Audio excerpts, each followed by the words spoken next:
Christ alone, my hope is found. He is my light, my strength, my song. Muchos pueden decir o pensar lo siguiente: tal vez en el siglo I se podría vivir con dichas normas, pero en nuestra época es imposible. Necesitamos un poco de equilibrio en esas demandas. Y miren, mis hermanos, no hay una mentira tan grande como la que se ha metido al interior de la iglesia, como esa palabra equilibrio. Que tengo que ser equilibrado.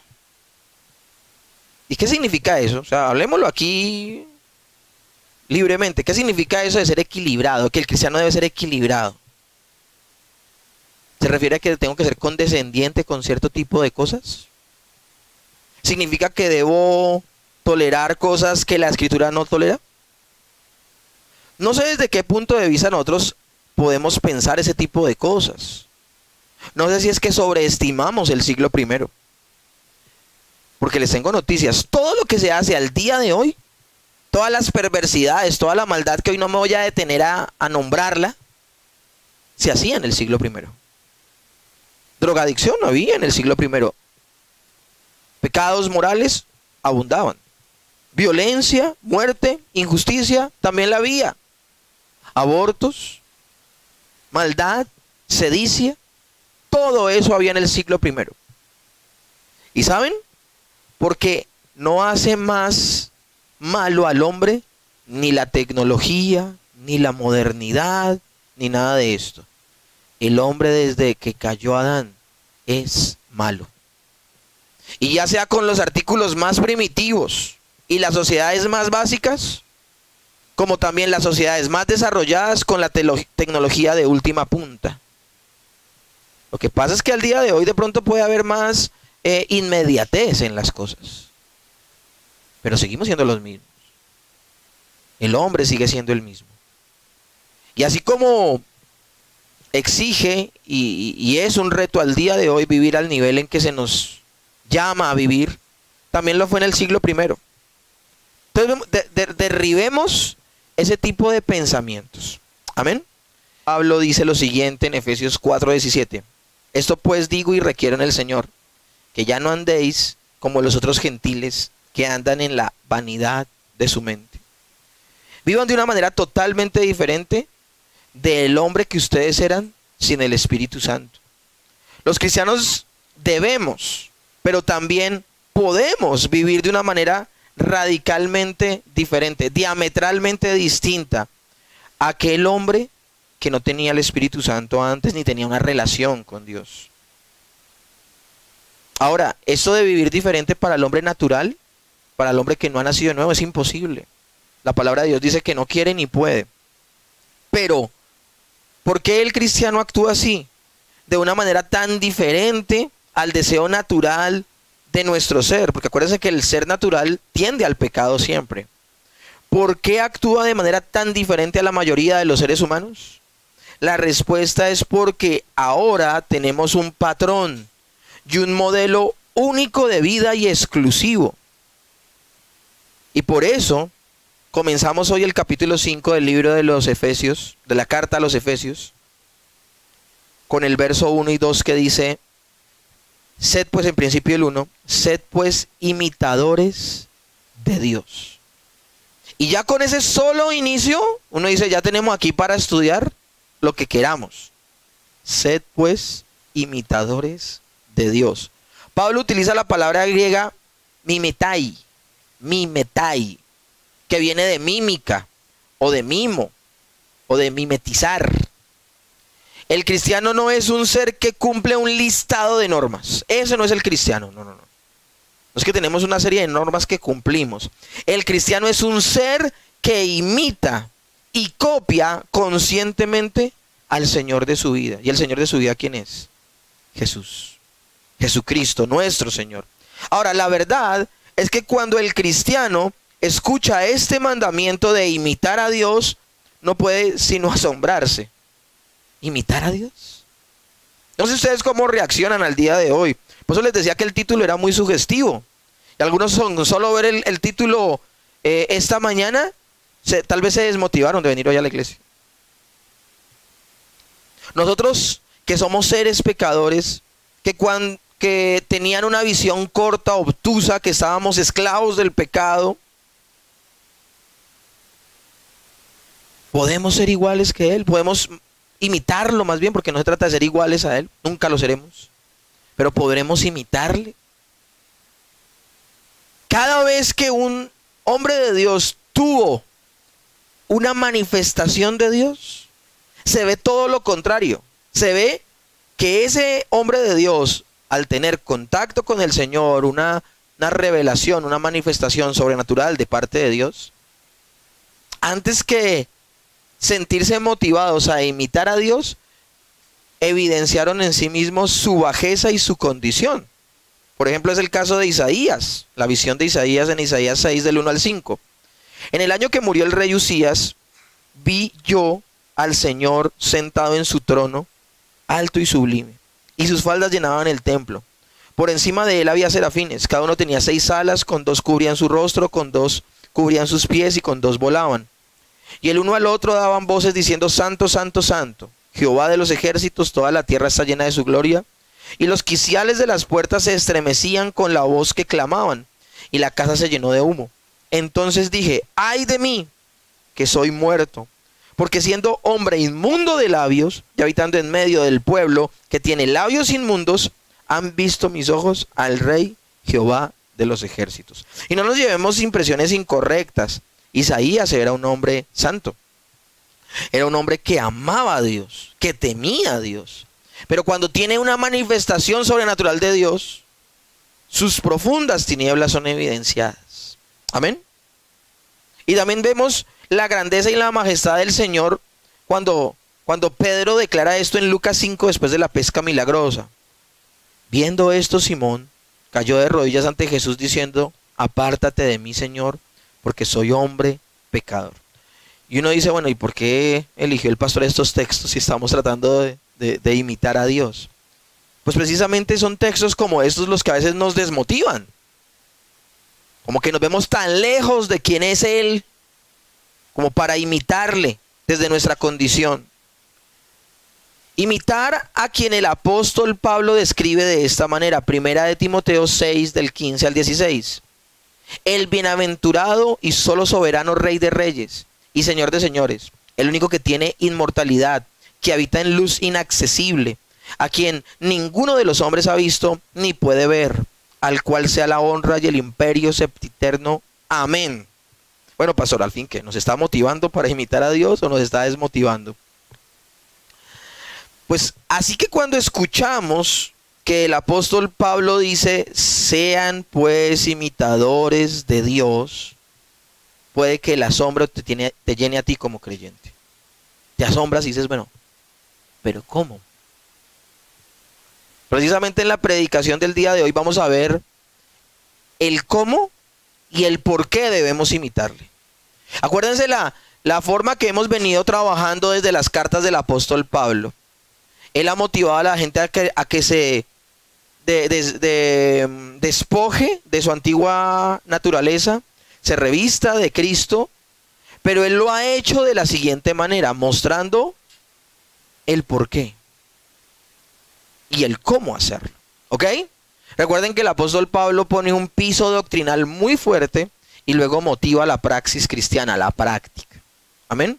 Nunca podemos practicar algo si primero no tenemos un piso sólido doctrinal. ¿Cómo podemos imitar a quien ni siquiera podemos comprender plenamente?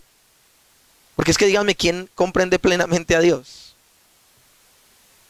Pero esto no solo es una enseñanza que el apóstol Pablo da, sino que el mismo Señor Jesucristo también nos invitó a hacer lo mismo. Mateo 5:48, el Señor diciéndole a sus 12: sed pues vosotros perfectos, como vuestro Padre que está en los cielos es perfecto. Y si el texto anterior de Efesios no te movía el piso, ese sí te lo mueve. Sean perfectos, como vuestro Padre que está en los cielos es perfecto. ¿Cuántos al leer ese pasaje no se han sentido supremamente incapaces? Pero nosotros tenemos que contemplar ciertas cosas que tal vez no contemplamos, y por eso llegamos a esa conclusión de manera precipitada. Hoy no quiero que lleguemos a esa conclusión precipitada. Hoy vamos a meditar todo lo que ha sucedido en nosotros. Vamos a recordar lo inmensamente ricos que somos, que nos lo ha estado repitiendo hasta el cansancio el apóstol Pablo en esta carta a los Efesios. Y nos vamos a dar cuenta del cómo y el por qué de hacerlo. Ahora, mis hermanos, aunque este orden, ¿cómo se los puedo decir? Aunque esta orden que da Pablo nos parezca a nosotros inalcanzable, imposible de ejecutar, de cumplir, el Señor nunca nos va a exigir a nosotros algo que no podamos hacer. Y en eso es lo que tenemos que reflexionar. Si el Señor nos exige algo que no podemos dar, Él sería injusto. Entonces debemos meditar en esto. Si Él nos lo está diciendo es porque ¿qué? Porque nuestra nueva condición de creyentes, de personas que han nacido de nuevo, lo podemos hacer. Amén. No veamos esta tarea y esta labor que tenemos enfrente desde nuestra condición pasada, sino desde nuestra condición actual. Él no le está diciendo a incrédulos, imítenme. Él le está diciendo a creyentes, a hijos de Dios. Y mis hermanos, hoy mínimo puedo expresar 4 razones por las cuales podemos hacerlo. Primero, Génesis 1, 26, 27 dice: entonces dijo Dios, hagamos al hombre a nuestra imagen, conforme a nuestra semejanza, y señoreen en los peces del mar, y en las aves de los cielos, y en las bestias, y en toda la tierra, y en todo animal que se arrastra sobre la tierra. Y creó Dios al hombre a su imagen. A imagen de Dios lo creó, varón y hembra los creó. Primera razón por la que yo puedo imitar a Dios es porque el hombre, el propósito original del hombre antes de la caída fue que el hombre fuera la imagen de Dios. O sea, el hombre, el ser humano, reflejaría en la creación a Dios. Sería una imitación y no barata. Porque la palabra dice en Efesios 2:10, porque somos hechura suya. Y hechura viene de la palabra poiema en el griego, y poiema significa obra maestra. O sea, no somos una imitación barata de Dios, somos la obra maestra de Dios. Y Dios puso en nosotros su imagen para que la reflejáramos a la creación. Primera razón por la cual podemos imitar a Dios, porque fue nuestro propósito original. ¿Qué significa el hecho de haber sido creados a imagen y semejanza de Dios? Los teólogos le han dado muchas vueltas a esto y han dado muchas respuestas. Que somos seres espirituales y que por esa razón podemos tener una relación con Dios, dicen algunos. Que somos seres racionales y que por lo tanto podemos entender, pensar y expresar con palabras como no lo hace otra criatura en la creación, dicen otros.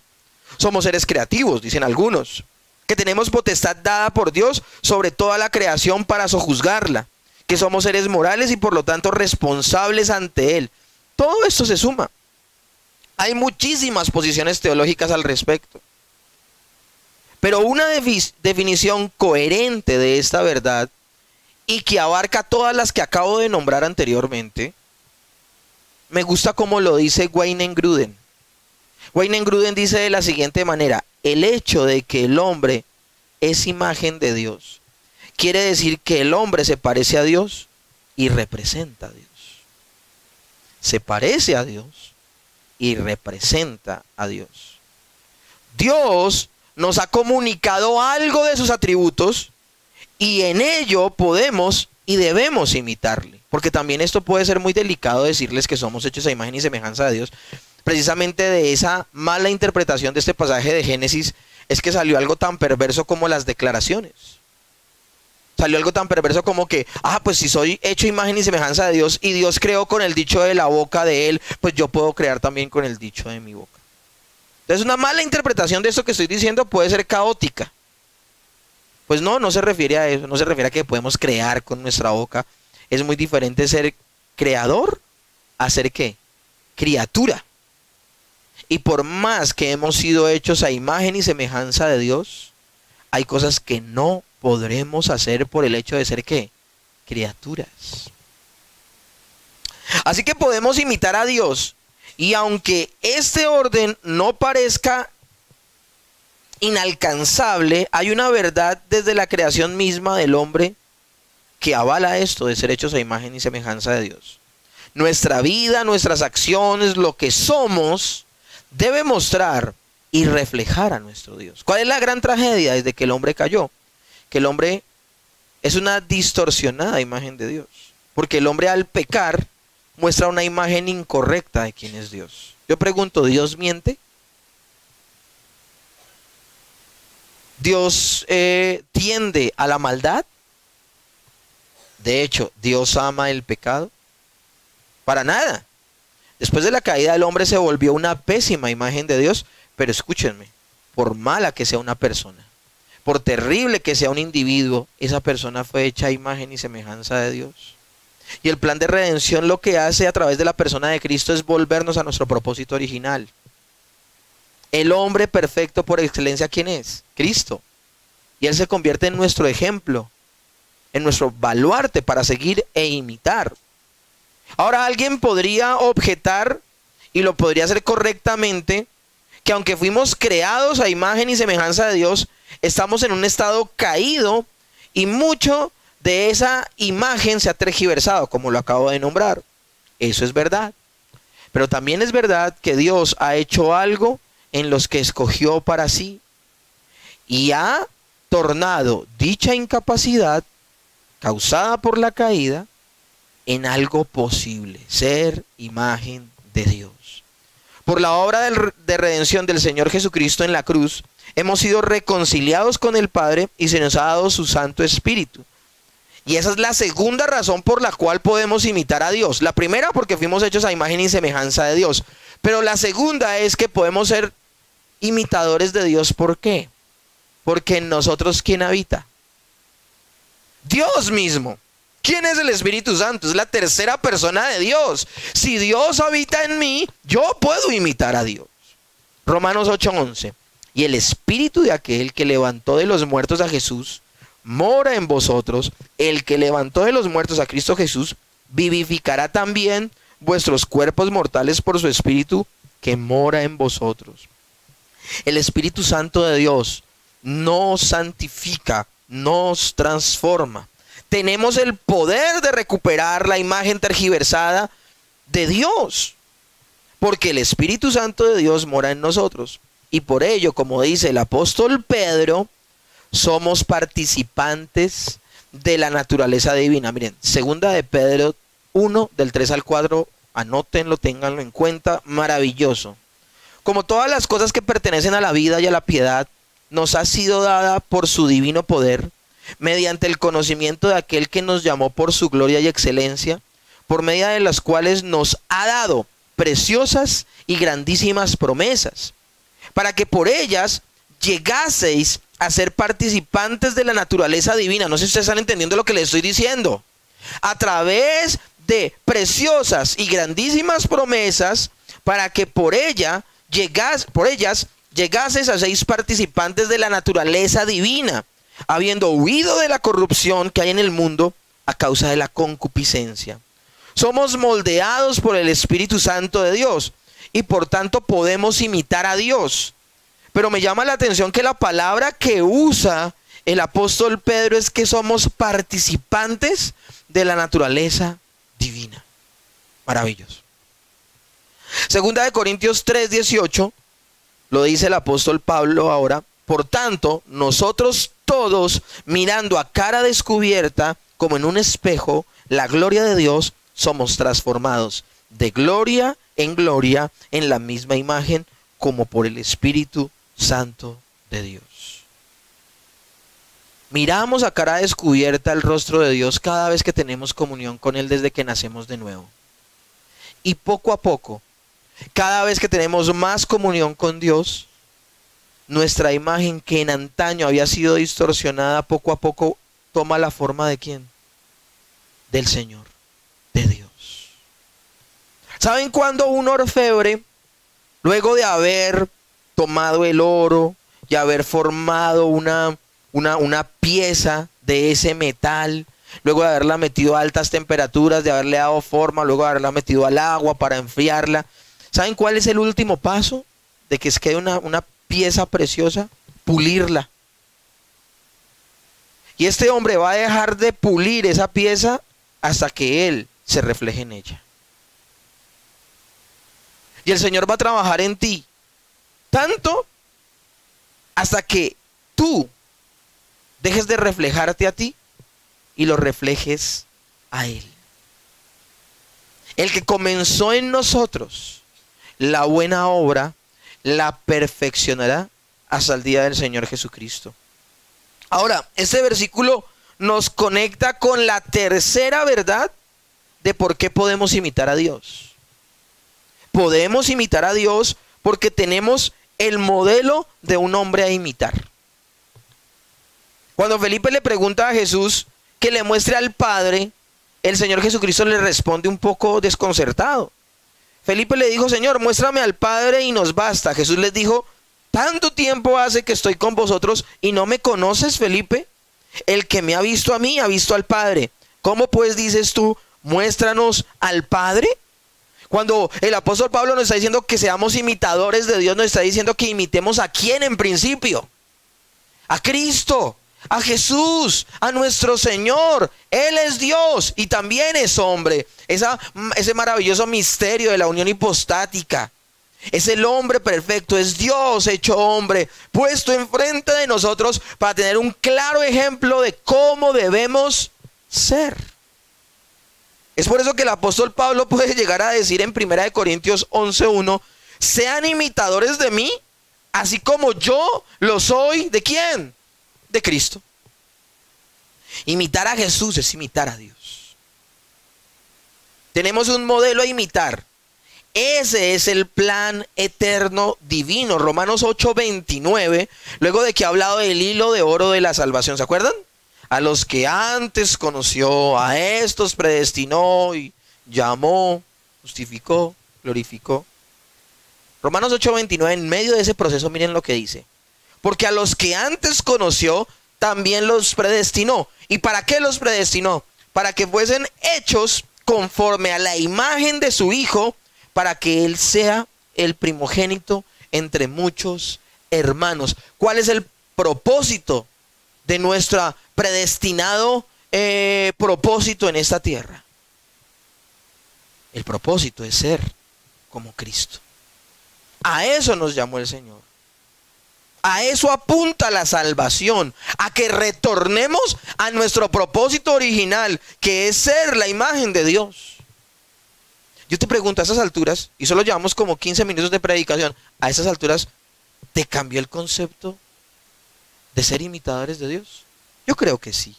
Y ese es el poder de la palabra, ese es el poder de no quedarnos en nuestra condición y tal vez juzgar ese mandamiento de ser imitadores de Dios desde nuestra antigua naturaleza. No, primero que todo, vamos a pararnos no en nuestra antigua naturaleza, sino en nuestra nueva naturaleza. Ya durante 5 predicaciones nos despojamos de la antigua manera de vivir. Ahora creámosla, estamos revestidos de Cristo y es posible imitar a Dios. Amén. La Nueva Versión Internacional no dice para que fuésemos hechos conforme a la imagen de su Hijo, sino dice a ser transformados según la imagen de su Hijo. Y otra versión que me llamó también mucho la atención dice a ser de la misma forma de la imagen de su Hijo. Ahora yo les dije que eran 4 motivos, 4 razones por las cuales podíamos imitar a Dios. Y la cuarta razón es que podemos imitar a Dios porque Él nos ha adoptado como a hijos suyos. Y en el parámetro bíblico tenía tanto peso cuando decía fulano de tal, hijo de. ¿Saben por qué? Porque en el parámetro escritural, cuando se decía hijo de, quería decir que era igualito a su papá. Juan 1:12, mas a todos los que lo recibieron, a los que creen en su nombre, les dio la potestad de ser hechos hijos de Dios. El título hijo de Dios en tu vida pesa mucho. A veces se vuelve una frasecita de cajón, pero pesa mucho. ¿Sabes por qué? Porque un verdadero hijo de Dios se comporta como su padre. ¿Se comporta como quién? Como Dios. Es posible ser imitadores de Dios. Y esta es la base que Pablo toma en su demanda de que los cristianos sean imitadores de Dios. En el verso 1 de Efesios 5 al de sed pues imitadores de Dios, le añade algo, dice, como hijos. Sed pues imitadores de Dios como hijos. Palabras más, palabras menos, les está diciendo, compórtense como lo que dicen ser. Un hijo es un imitador por naturaleza de su padre. Podemos ver esta verdad en nuestros hijos, en sus acciones, en sus gestos. Un hijo imita de manera natural a su papá. Eso es una verdad natural que trasciende a una verdad espiritual. La otra vez me decían, es que Elisa a veces tiene unos gestos tuyos pero igualitos. Ahorita antes de comenzar el culto, ustedes allí con Mateo, y yo les aseguro que ustedes ven muchas cosas de Adriana en Mateo. Pues esto es algo natural, algo que el Señor hace a propósito, una verdad natural, para que podamos ver también una verdad espiritual. Si somos hijos de Dios, nos comportaremos como Dios. De hecho, Jesús mismo confronta a los fariseos y saduceos y les deja claro por su comportamiento quién es su padre. No sé si se acuerdan. Juan capítulo 8, verso 41. Dice Jesús a los líderes religiosos de la época: vosotros hacéis las obras de vuestro padre. Ellos acaban de decir, en Juan capítulo 8, ellos acaban de decir, somos hijos de Dios. Porque somos descendientes de Abraham y por naturaleza obviamente somos hijos de Dios. Y Jesús los ubica y les deja ver que ellos no son hijos de Dios, porque su comportamiento no es el comportamiento que tendría Dios. Y les dice, vosotros hacéis las obras de vuestro padre. Entonces le dijeron, nosotros somos nacidos, no somos nacidos de fornicación. Un padre tenemos y ese padre es Dios. Pero en el verso 44 el Señor les dice, vosotros sois de vuestro padre el diablo. Ahí sí yo me gustaría ver a las personas que dicen que el Señor era diplomático, que Jesús nunca quería provocar conflictos. Yo aquí no veo diplomacia. Le está diciendo a los líderes de esa época, a los líderes religiosos, tenían poder y autoridad sobre el pueblo. Él sin anestesia les dice, vosotros sois de vuestro padre el diablo, y les muestra evidencias. Y los deseos de vuestro padre queréis hacer. Él ha sido homicida desde el principio y no ha permanecido en la verdad, porque no hay verdad en él. Cuando habla mentira, de suyo habla, porque es mentiroso y padre de mentira. Jesús le da dos características a Satanás. Dice, es homicida y es mentiroso. Y los líderes religiosos de la época, ¿qué querían hacer con Jesús? Lo querían matar. Y lo que era evidente, que era lo que él predicaba y lo que él hacía, ellos lo negaban. O sea, vivían en una mentira. Nicodemo, cuando visita de noche a Jesús, le dice, sabemos que vienes de Dios porque nadie hace las obras que tú haces. Y él habla en plural. O sea, que los fariseos sabían que las obras de Dios, de Jesús, venían ¿de quién? Venían de Dios. Pero ¿saben qué decían los fariseos? Decían, él echa a los demonios por Beelzebú, príncipe de los demonios. Sabían que venía de Dios, pero lo negaban. O sea, que eran ¿qué? Mentirosos. Y finalmente confabularon todo un plan para matarlo. O sea, que eran mentirosos y homicidas. ¿Quién era su padre? Esta es una verdad que está presente en todas las escrituras. Tú te comportas como tu padre. Si somos hijos de Dios, nos debemos comportar como Dios. Esas excusas baratas de que ay, es muy difícil, que la barda está muy alta, que el termómetro es demasiado alto. No. O somos o no somos. San Agustín de Hipona decía, somos hijos de los hombres cuando hacemos lo malo, mas somos hijos de Dios cuando hacemos lo bueno. Y al dar esa expresión, hijos amados, nos ayuda a entender el apóstol Pablo el punto central de nuestra imitación a Dios. Ustedes son hijos de Dios que han experimentado y entendido el amor que se les ha profesado. No existe tal cosa como un cristiano que diga, no sé si Dios me ama. Si alguien duda del amor de Dios, yo dudaría de su salvación. Porque una persona que verdaderamente es salva no duda de que Dios le ama. Eso es una contradicción. Decirse cristiano y tener la duda de que Dios te ama. Eso es un absurdo, porque somos el resultado del amor divino. Dice la Biblia que Él nos salvó por el puro afecto de su voluntad. No podemos imitar a Dios como seres infinitos. O sea, y eso tenemos que dejarlo claro. Quiero dejar esto claro. A lo que no hace referencia el pasaje. El pasaje no hace referencia de que nosotros tenemos que imitar a un ser infinito, siendo nosotros seres ¿qué? Finitos. No podemos imitar en su todopoderoso si nosotros somos seres ¿qué? Débiles, ilimitados. No somos omnipotentes, no somos omniscientes, no somos omnipresentes, no somos creadores, somos criaturas.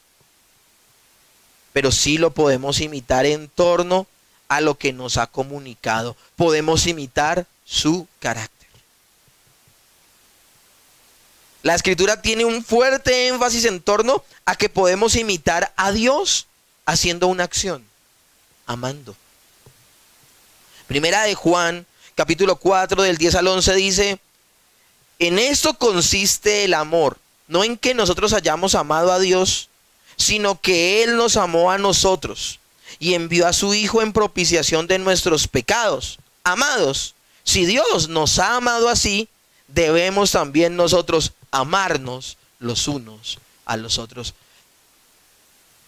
El suministro que nos condujo a la salvación fue el amor de Dios. Y al nacer nosotros de nuevo y al ser adoptados como hijos de Dios, el mismo amor que nos salvó debemos prodigarlo a los demás. Y un amor incondicional. Amar tal vez al que no lo merezca, porque nosotros fuimos amados en un momento en que lo merecíamos. No. El apóstol Pablo enseña que amar es cumplir la ley de Dios y su voluntad. Génesis 5:14, no me voy a meter con el Nuevo Testamento. Génesis 5:14. Porque toda la ley en esta sola palabra se cumple. Amarás a tu prójimo como a ti mismo. Muy temprano en las Escrituras. Es por eso que cuando se nos enfatiza imitar a Dios, siempre está presente el amar. O sea, yo no puedo imitar a Dios si su amor no fluye en mí. Cuando Jesús le dice a sus discípulos en Mateo 5:48, sed pues vosotros perfectos como vuestro Padre que está en los cielos es perfecto, se los ha dicho en un contexto que a veces nosotros olvidamos y por eso se nos vuelve como tan imposible cumplir eso. Y el contexto se los voy a leer. Mateo 5, del 43 al 47. Dijiste que fue dicho, amarás a tu prójimo y aborrecerás a tu enemigo. Pero yo os digo, amad a vuestros enemigos, bendecid a los que os maldicen, haced bien a los que os aborrecen, y orad por los que os ultrajan y os persiguen, para que seáis hijos de vuestro Padre que está en los cielos, que hace salir el sol sobre buenos y malos, y hace llover sobre justos e injustos. Porque si amáis a los que os aman, ¿qué recompensa tendréis? ¿No hacen también así los publicanos? Y si saludáis a vuestros hermanos solamente, ¿qué hacéis de más? ¿No hacen también eso los gentiles? ¿Cuál fue una característica de Dios maravillosa? Que siendo nosotros pecadores, ¿qué? Nos amó, nos alcanzó. O sea que el Señor no está exigiendo algo que Él no da. Acabo de leer todo esto, que fue lo que le dijo Jesús a sus discípulos. Inmediatamente después de haberles dicho eso, les dice, sean pues vosotros perfectos, como vuestro Padre que está en los cielos es perfecto. ¿Cuál es la forma de imitar a Dios? En principio, imitándolo en su amor. ¿Y saben por qué lo podemos hacer? Porque su amor nos alcanzó, es decir, su amor habita en nosotros. Y nosotros podemos dar de lo que hemos ¿qué? Recibido. Por eso Pablo, al ordenar imitar a Dios, le dice, a los efesios, a los creyentes del Asia Menor, les dice: imitad a Dios como hijos que amados. La verdad teológica es esta: somos hijos de Dios. Y la práctica correcta de dicha verdad es: sean pues imitadores de Dios como hijos amados. Se cuenta que alguna vez Alejandro Magno encontró a un cobarde en las filas de su ejército y le dio dos opciones. Le dijo, ahora, este cobarde, ¿saben cómo se llamaba? Se llamaba también Alejandro. Y Alejandro Magno le da dos opciones. Le dijo: mire, hermano, o deja de ser cobarde o deje de llamarse Alejandro. Y algo que no toleraba Alejandro Magno era la cobardía. Él fue un soldado por excelencia. Se tomó, mejor dicho, arrasó con todo el mundo. O me renuncio ya a la cobardía o deje de llamarse Alejandro. Y me llama la atención esa alegoría, ¿saben por qué? Porque empezamos a imitar a Dios como hijos amados suyos, o dejemos de llamarnos hijos de Dios. No pueden coexistir ambas. De que soy, pero no soy. Pues si nosotros nos llamamos hijos de Dios, debemos tener como principio de vida el amar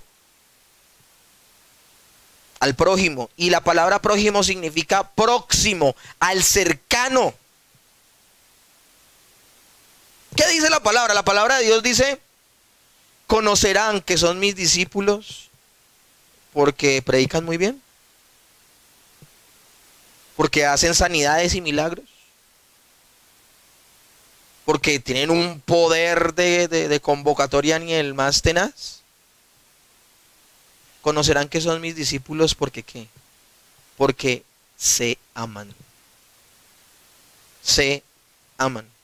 Primera de Juan 2:6 dice: el que dice que permanece en él debe andar como él anduvo. Y es un llamado a hacerlo en el futuro. Miren, el futuro no existe. Para hacer, el futuro no existe. ¿Yo cuándo debo imitar a Jesús? Hoy. Ya. Si tú eres de los que piensa imitar a Jesús en el futuro, tu cristianismo es una farsa. Estamos llamados a imitar a Dios hoy. Hoy. Efesios 5, verso 2 dice: y andad en amor. Imitar a Dios como hijos amados. Y andad en amor. O sea que el amor se debe convertir en un estilo de ¿qué? De vida.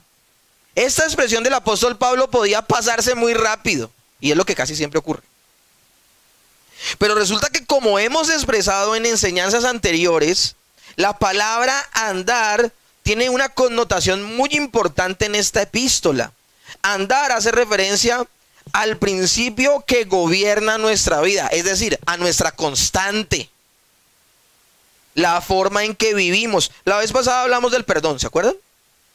Y hablamos de que el perdón debía ser un estilo de ¿qué? De vida. Debe ser algo constante. En esa oportunidad les decía, si 70 veces 7 hacemos una multiplicación rápida, 70 por 7 da 490. Y perdonar 490 al que pecó, 490 veces al que pecó contra ti al día, es perdonarlo cada 38 segundos. Es una manera muy coloquial de decir perdone todo el tiempo. ¿Lo comprenden? Pero ahora, viniendo a ese punto, dice: y andad en amor. Es que el amor debe ser una constante en nuestra vida. A mí me llama poderosamente la atención 1 Corintios 13, cuando termina diciendo: el amor no deja de ser. Y yo todo el tiempo pensé que el amor no deja de ser significaba que el amor no se acaba. Pero realmente lo que significa el amor no deja de ser es que lo que una vez fue amor no deja de tener las características del amor. Es decir, o algo es amor o nunca lo fue. ¿Me comprenden? O algo es amor o sencillamente nunca lo fue. No quiere decir que el amor se diluye. ¿Lo comprenden? No significa que el amor poco a poco se va acabando, como algunos dicen. ¿Y por qué se separó? Es que el amor se acabó. El amor no se acaba. Significa que nunca fue amor. Eso significa el amor no deja de ser. Amén. Y si está diciendo el apóstol, andad en amor, es ande en su realidad. El amor fue el que lo alcanzó, el amor fue el que lo redimió, el amor fue el que lo justificó, el amor fue el que lo adoptó. Lo mínimo que usted puede hacer es prodigar ese mismo amor. ¿Eres incapaz de prodigar el amor de Dios? Tal vez no lo tienes, tal vez no te ha alcanzado. ¿Sí ven lo importante de ser o no ser? Pablo ha mostrado cuál era nuestro principio en la vida antes. Efesios 2 del 1 al 2 dice: Él os dio vida a vosotros estando muertos en vuestros delitos y pecados, en los cuales anduviste en otro tiempo. En otro tiempo tú solo pensabas en ti. En otro tiempo tú eras el centro de tu vida. Pero ahora ha mostrado el principio de vida que se planeó desde la eternidad. Efesios 2:10. Porque somos hechura suya, creados en Cristo Jesús para buenas obras, las cuales Dios preparó de antemano para que anduviésemos en ellas. O sea, ya Dios preparó toda una serie de acontecimientos en los cuales tú debes vivir. Una serie de acciones. Nos ha mostrado qué se espera del creyente. También lo ha mostrado el apóstol Pablo. Son solo textos de Efesios. Efesios 4:1. Yo pues, preso en el Señor, os ruego que andéis como es digno de la vocación con que fuisteis llamados. Entonces, nos ha mostrado de dónde nos trajo el Señor, nos ha mostrado el plan eterno de Dios para con nosotros y nos ha mostrado lo que se espera de nosotros ahora que somos creyentes. Amén. Pero también nos ha mostrado la manera totalmente diferente de las acciones del creyente frente a las del impío. Efesios 4:17. Esto pues digo y requiero en el Señor, que ya no andéis como los otros gentiles que andan en la vanidad de su mente. Ese ha sido el recorrido que nos ha traído el apóstol Pablo. Acabo de resumirles los 4 primeros capítulos de Efesios. Pero ahora, en el capítulo 5, empieza a mostrarnos el patrón de vida que debe tener el cristiano. De hecho, el apóstol Pablo en 1 Corintios también lo dice de esta manera. 1 Corintios 16:14.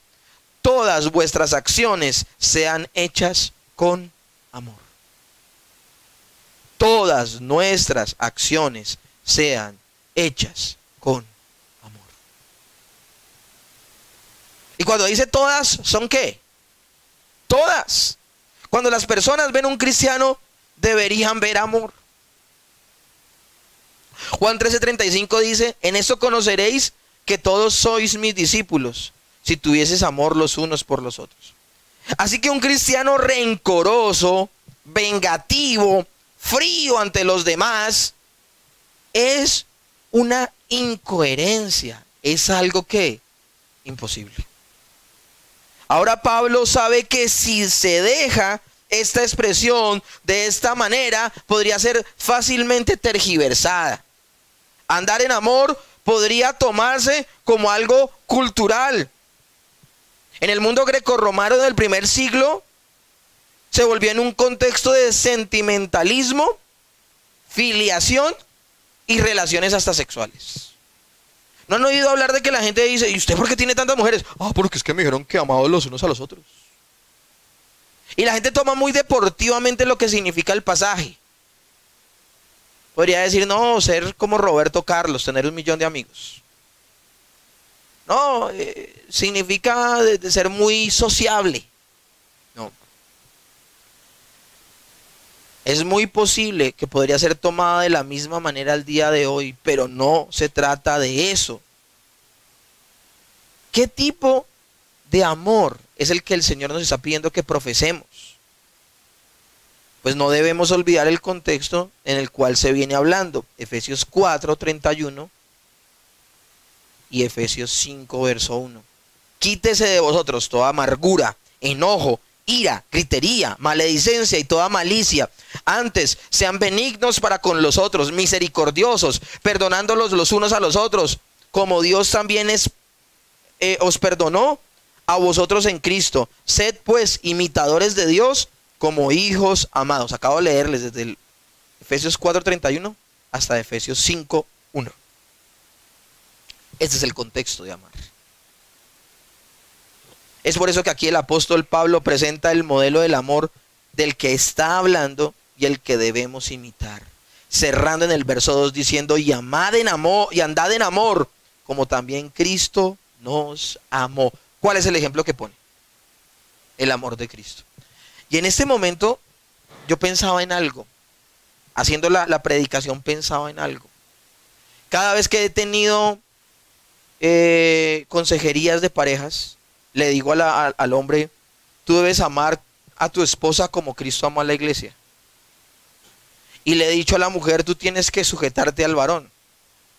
Y pareciera que la única labor de la mujer es sujetarse al varón. Y que como que el trabajo de imitar a Jesús le correspondió ¿a quién? Al hombre. El trabajo de imitar a Jesús ¿es solo del hombre? Es de toda la iglesia. Imitar a Jesús es el trabajo de toda la iglesia. Tanto del varón como de la mujer. El varón amará a su mujer como Cristo amó a la iglesia porque él imita a Jesús. Pero aún la mujer se sujetará a su hombre, a su esposo, como Cristo se sujetó al Padre. ¿Me están comprendiendo? Todos hemos sido llamados a imitar a Cristo. El modelo del amor que Pablo pide que imitemos se encuentra ilustrado en la manera en que el Señor Jesucristo nos amó. ¿Y cómo fue la manera en que el Señor nos amó? Nos amó con todo su ser. Dice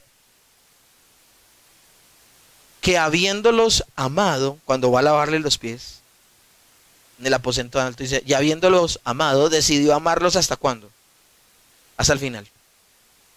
Entregándolo todo. John MacArthur dice, la falta de amor por parte de un cristiano es más que una falta o deficiencia. Es un pecado. Es una desobediencia deliberada y consciente del mandamiento de Dios. Y es una desatención a su ejemplo. Yo leo el pasaje que acabo de leerlos. Quítese de vosotros toda amargura, enojo, ira, gritería, maledicencia, malicia. Y dígame si no es difícil a veces. ¿Cuáles son los parámetros para hacer esto? Volvamos a Efesios 5:2. Y andad en amor, como también Cristo nos amó y se entregó a sí mismo por nosotros. ¿No es maravilloso? Pablo, al hablar de cómo debemos vivir, le es imposible separar la doctrina de lo que tenemos que hacer. ¿Y por qué le es imposible hacerlo? Porque la doctrina es la base de la forma en que vivimos. Así que este amor que Dios pide que imitemos, este amor no parte del merecimiento de la otra persona. Dios nos está llamando a amar gente que aún no lo merece, que aún ni lo merece. No es algo que dependa de lo bueno de la otra persona o de lo que realice. Es más, lo que aquí se está mostrando es todo lo contrario. Amar a alguien que hace, que hace cosas buenas por nosotros no es lo que así se está demandando. ¿Se acuerdan del pasaje que leímos que Dios hace salir el sol sobre buenos y malos? Que el sol hace que el Señor hace que llueva sobre justos e injustos. Y luego dice, sean perfectos como vuestro Padre es perfecto. Ese pasaje lo que nos está mostrando es que muchas veces amaremos a personas que no se lo merecen. Aquí se nos está demandando amar al que nos hace daño. El parámetro es el amor que Cristo mostró. ¿Y cuál fue el amor que Cristo mostró? Romanos 5:8, más Dios muestra su amor para con nosotros en que siendo aún pecadores Cristo murió por nosotros. Ustedes pueden entender que al Señor lo están condenando. Y el Señor le ora al Padre y le dice, Padre, perdónalos porque no saben lo que hacen. ¿A ustedes les cae eso en la cabeza? Lo están matando. Y Él está orando por sus verdugos. Ustedes dirán, eso es imposible. No, no es imposible. Es que Él era Jesús. No, no es imposible. Miren a las personas que murieron en el circo romano. Las personas que murieron en el circo romano murieron maldiciendo. Eso es lo que dicen los historiadores, lo que dice Flavio Josefo, de la gente que murió en el circo romano. Dicen que morían y mientras morían cantaban, daban alabanzas al Señor. Ustedes, la vez pasada les leía la historia de Perpetua y de cómo una vaca salvaje le pega, la deja medio abierta con sus vísceras expuestas y ella mientras que está muriendo da gloria a Dios por haber sido digna de morir de esa manera y ora porque otros se conviertan al cristianismo. Sí, es posible. Lo que pasa es que vivimos en un subnivel de cristianismo a estas alturas que hemos perdido de vista lo que como verdaderamente se debe comportar un creyente. Y pensamos que un acto eventual de amor en mi cristianismo ya es suficiente para decir soy cristiano. Andamos tan en un subnivel en esta época en la iglesia moderna que llega como anillo al dedo el dicho de que en tierra de ciegos el tuerto es rey. Estamos en una tierra de ciegos, donde la gente tiene una pésima doctrina y por tener una pésima doctrina tiene también una pésima praxis. Entonces, como nosotros tenemos un poquito más de doctrina sana, somos tuertos, nos sentimos reyes.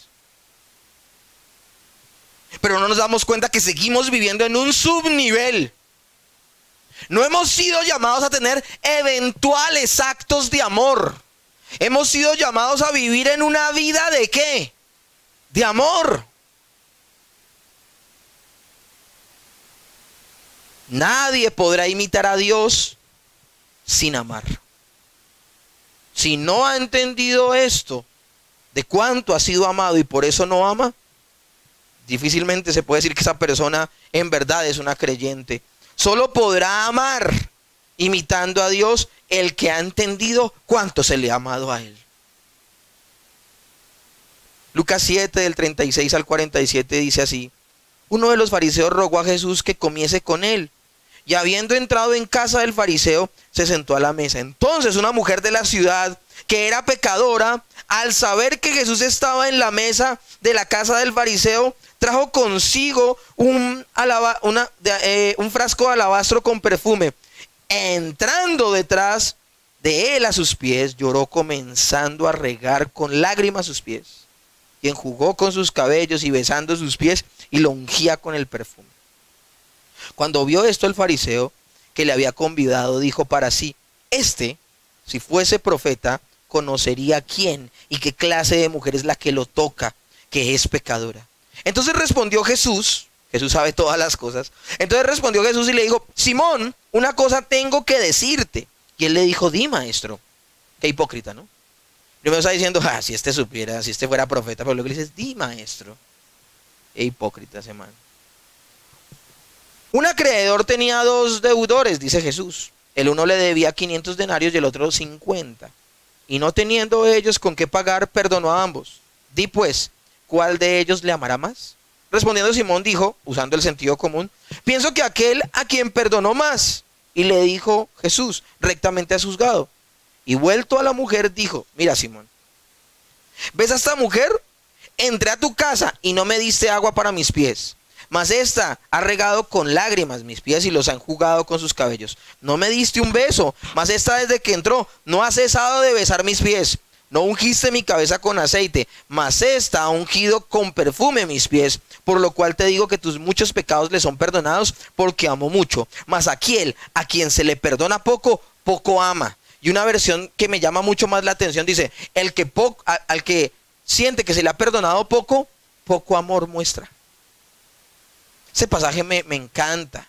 Tenemos que situarnos en el momento cultural en que sucede esto. La mesa de las personas de Oriente son mesas bajitas, que no dista de más de 30 centímetros del piso. Es decir, que la gente come casi acostada. Hay un tapete. La gente tiene que entrar a la cena descalza.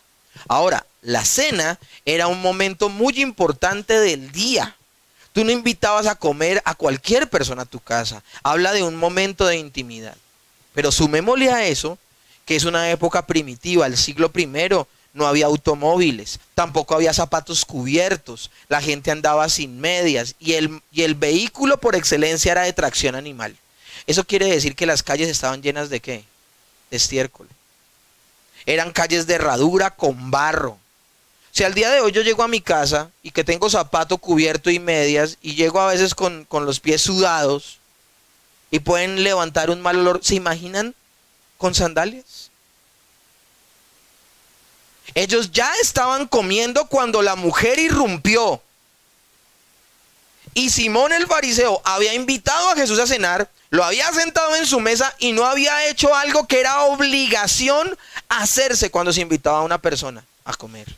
Y era que el esclavo más indigno de la casa tenía que lavarle los pies al invitado. ¿Por qué? Porque si estábamos comiendo juntos, los pies del invitado me iban a quedar a mí acá. Y los pies de la otra persona a la cabeza. ¿Se imaginan? ¿Están entendiendo el acto de salubridad que era lavar los pies? Simón el fariseo lo había obviado. Lo había obviado. ¿Y saben por qué él lo había obviado? Uno, porque realmente no creía en Jesús. Y dos, porque lo más seguro, y creo que es el punto más fuerte, él estaba habituado con lo sucio. Él estaba habituado a la suciedad de su corazón. Él no había sido ¿qué? Perdonado. Y al no haber sido perdonado y al estar habituado a la suciedad, él no va a limpiar al otro.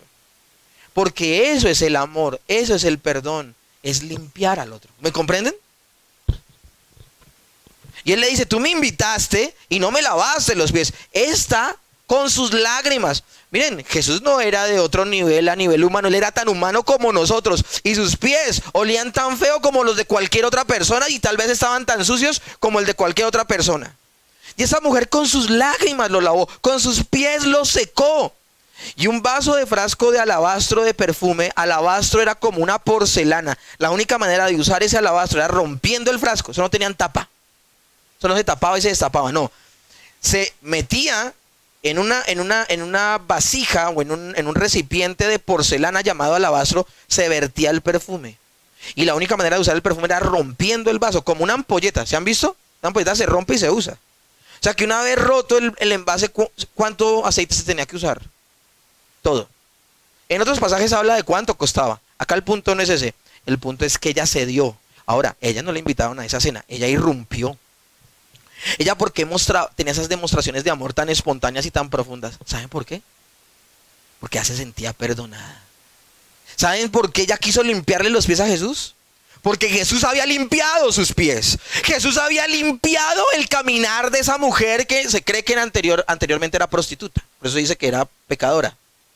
¿Están entendiendo el punto? Una persona a la que se le ha perdonado mucho, mucho amor muestra. Es una ley del reino de Dios. Es imposible que a ti Dios te haya perdonado y tú no perdones a tu prójimo.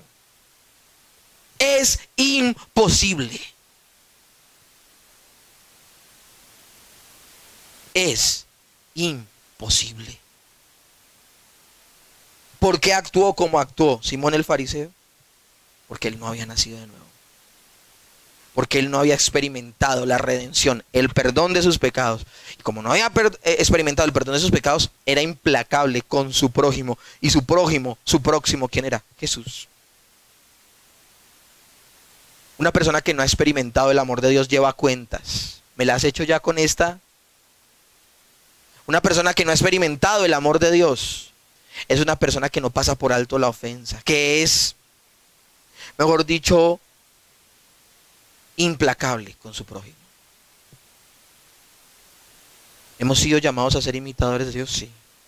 ¿Cuál es la forma de expresar que somos imitadores de Dios? El amor. Imitemos a Dios como hijos amados, teniendo un gran ejemplo que fue ¿quién? Jesús, que dio cuánto por todos nosotros. Lo dio todo. Sí podemos ser imitadores de Dios, porque tenemos su imagen, tenemos su Espíritu Santo, tenemos un gran ejemplo que es Jesús. Y si el amor de Dios nos alcanzó, nosotros vamos a prodigar ese mismo amor a los demás. A nuestra esposa, a nuestros hijos, al compañero del trabajo, a cualquier persona. A mí me gustaría en esta mañana orar. Cierren sus ojos. Señor, en esta mañana te damos muchas gracias. Te bendecimos y te adoramos. Te pido que a través de tu palabra derrumbes todo argumento de incapacidad. Los únicos incapaces de imitar a Dios son los incrédulos. Un creyente puede imitar a Dios. No en su omnipotencia, no en su omnisciencia, no en su omnipresencia, pero sí en sus atributos, en aquellos que han sido comunicados a nuestra vida. Hoy en particular meditamos en el amor. No nos merecíamos tu amor, Señor. Y estando en nuestra peor condición nos amaste, nos alcanzaste. Que ahora que lo que hemos recibido de gracia, lo podamos dar de gracia, Señor. Y que ese mundo que se pierde en su amor propio, en su amor egoísta, egocéntrico y torcido, al ser expuesto al amor de Dios con nuestro comportamiento, entiendan la necesidad de lavar sus pies, de abrazar a Cristo y de arrepentirse. Gracias, Señor, por ese tiempo. Gracias por tu palabra. En el nombre de Cristo Jesús. Amén.